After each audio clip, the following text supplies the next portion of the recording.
तहरीक इंसाफ के foreign funding case में election commission of Pakistan का फैसला आने के बाद अब ये इस्तदलाल दिया जा रहा है कि इमरान खान भी नवाज शरीफ की तरह सादिक और अमीन नहीं रहे और अब नवाज शरीफ की तरह उनकी नाअहली भी यकीनी है। याद रहे कि वजीर आजम नवाज शरीफ को अपना अकामा छुपाने के इल्ज़ाम में सुप्रीम कोर्ट ऑफ पाकिस्तान ने कोई भी अवामी ओहदा रखने के लिए नाअहल करार दिया था। फॉरेन फंडिंग केस में इलेक्शन कमीशन ऑफ पाकिस्तान का फैसला आने के बाद अब इमरान खान के सादिक और अमीन होने या ना होने का मामला जेर बहस है, क्योंकि फैसले में साफ लिखा गया है कि बतौर पीटीआई चेयरमैन उन्होंने अपनी जमात के बैंक अकाउंट छुपाए, जो कि आइन के तहत जुर्म हैं। चुनांचे ये इस्तदलाल दिया जा रहा है कि इमरान खान भी इलेक्शन कमीशन के सामने अपने पार्टी अकाउंट्स छुपाने और झूठा बयान हल्फी दाखिल करने की बिना पर सादिक और अमीन नहीं रहे, लिहाजा इनकी नाअहली भी यकीनी है।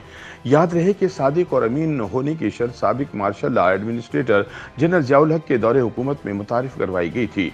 साबिक chief justice of Pakistan Saqib Nisar ने 2018 में इमरान खान को सादिक और अमीन करार दिया था, जिसके बाद से मौसूफ खुद को अदालती सर्टिफाइड सादिक और अमीन करार देते हैं।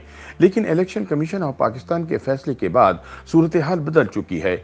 अब सवाल यह है कि सादिक और अमीन अदलिया की नज़र में कौन होता है। इस सवाल के जवाब की तलाश में हम सुप्रीम कोर्ट के इस फैसले की मदद लेंगे, जो कि तहरीक इंसाफ के सरबराह इमरान खान की जानिब से वजीर आज़म नवाज शरीफ को नाअहल करार दिलवाने के लिए दायर दरखास्तों पर दिया गया था।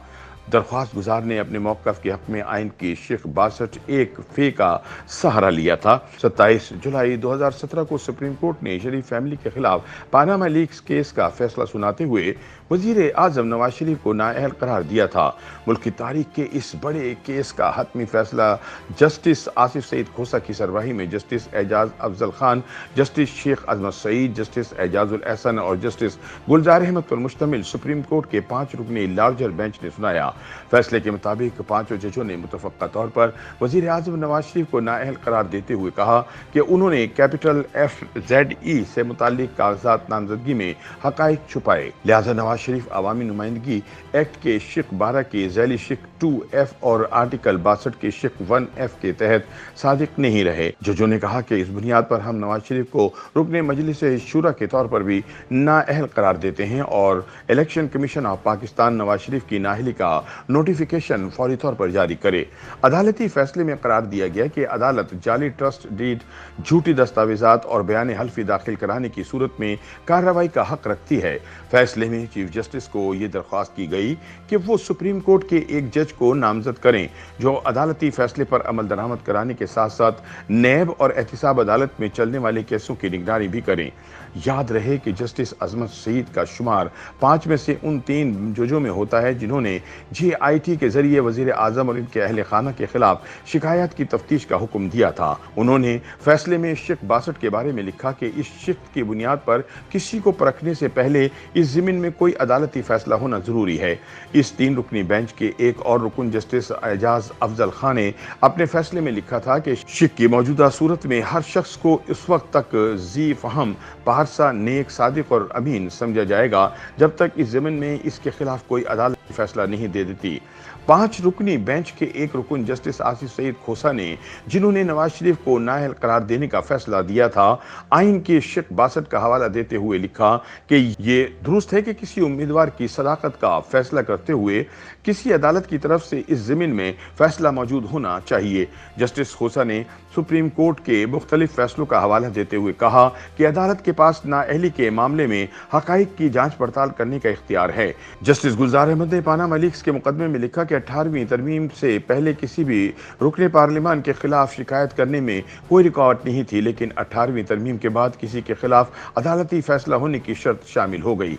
वज़ीर आज़म नवाज शरीफ और इनके अहल खाना के खिलाफ मुकदमे में यह भी मामला ज़ेरे बहस आया कि क्या सुप्रीम कोर्ट खुद भी इनके खिलाफ इल्ज़ामात पर फैसला दे सकती है या इसके लिए मामला ट्रायल कोर्ट में भेजा जाएगा।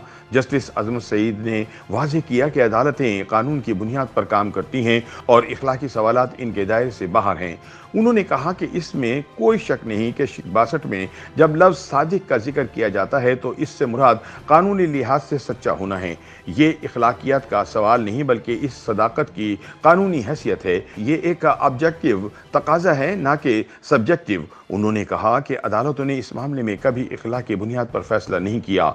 जस्टिस आसिफ सईद खोसा ने अपने फैसले में अपनी ही एक पुराने फैसले इसहाक खान खाकवानी बनाम नवाज शरीफ का हवाला दिया, जिसमें उन्होंने बताया था कि आइन में सादिक और अमीन होने के लिए इतनी सख्त शराइत क्यों रखी गई हैं और इन पर अमल दरामद में क्या मुश्किलात पेश आ सकती हैं। जस्टिस खोसा ने अपने पुराने फैसले में लिखा है कि किसी के जी फहम और नेक और पारसा होने का फैसला करने के लिए इस शख्स की पूरी जिंदगी का अहाता करना और इसकी ज़हनी कैफियत समझना ज़रूरी है। खोसा ने लिखा कि सादिक और अमीन की शर्त तो जाहिर है पैगंबर इस्लाम की सफ़ात में थी। उन्होंने कहा कि आइन में इन शराइत का मतलब ये यकीनी बनाना था कि बेहतरीन सिर्फ अच्छे और नेक मुसलमान ही असम्बलियों तक पहुँचें और वो लोग रियासत पाकिस्तान में अल्लाह की हाकमियत एक अमानत के तौर पर नाफिज कर सकें। लेकिन मुल्क के आइन को मिसाली होने के बजाय अमली होना चाहिए। उन्होंने लिखा कि अब पैगंबर आना बंद हो गए हैं और हमारे सामने सिर्फ गुनाहगार इंसान ही मौजूद हैं। ऐसे में अब देखना यह है कि इन गुनाहगार इंसानों की लिस्ट में इमरान खान का नाम भी शामिल हो पाता है या नहीं। YouTube पर गूगली न्यूज देखने के लिए youtube.com की सर्च बार में गूगली न्यूज टीवी टाइप करें। गूगली न्यूज के पेज पर सुर्ख रंग के सब्सक्रिप्शन वाले बटन पर क्लिक करना ना भूलिए। YouTube पेज पर अपलोड होने वाली वीडियोस से बाखबर रहने के लिए बेल आइकन पर क्लिक कीजिए। आपको हर नई वीडियो के बारे में नोटिफिकेशन मौसूल हो जाएगा।